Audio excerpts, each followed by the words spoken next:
Hello, good morning. তো আজকে তাড়াতাড়ি স্নান করে নিয়েছি, নতুন ড্রেস পরে নিয়েছি। তার কারণ হলো আজকে একটা বিশেষ দিন। সেটা হলো কি, আজকে আমাদের এখানে হাজরা কালী মন্দির আছে, যারা জানো অনেকেই হয়তো।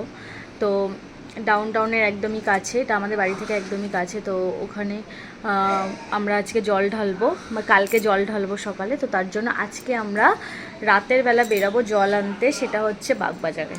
তো তার জন্য সকাল থেকে উপোস থাকতে হবে, মানে ফল এইসব খেতে পারবো। আর যেটা ওই মালসায় করে ভাত রান্না করে, ওই ভাতটা দুপুরে খাবো। তো তার জন্য এখন ওই উদ্দুরি নিতে যাবো। তো অনেকেই হয়তো জানো উদ্দুরি কি, অনেকেই হয়তো জানো না কি, মানে উদ্দুরিটা অ্যাকচুয়ালি কী। তো উদ্দুরি নিয়ে আমরা তারপরে যাব রাত্রেবেলা। আমরা 12টা 12:30টার দিকে বেরাবো, গিয়ে আমরা জল আনতে যাবো। এনে ভোরবেলা আমরা জল ঢালবো বা বিকেলবেলা জল ঢালবো।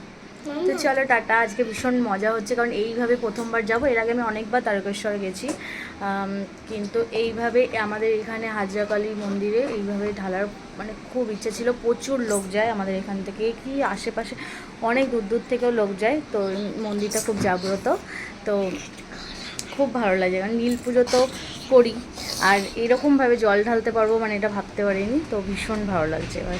আর বিশেষ করে রাত্রেবেলা বেরাবো আমরা বাইক নিয়ে 4 জন, তো ওটা আরও বেশি মজা লাগছে। তো চলো টাটা, তোমাদের সাথে সবটাই শেয়ার করবো।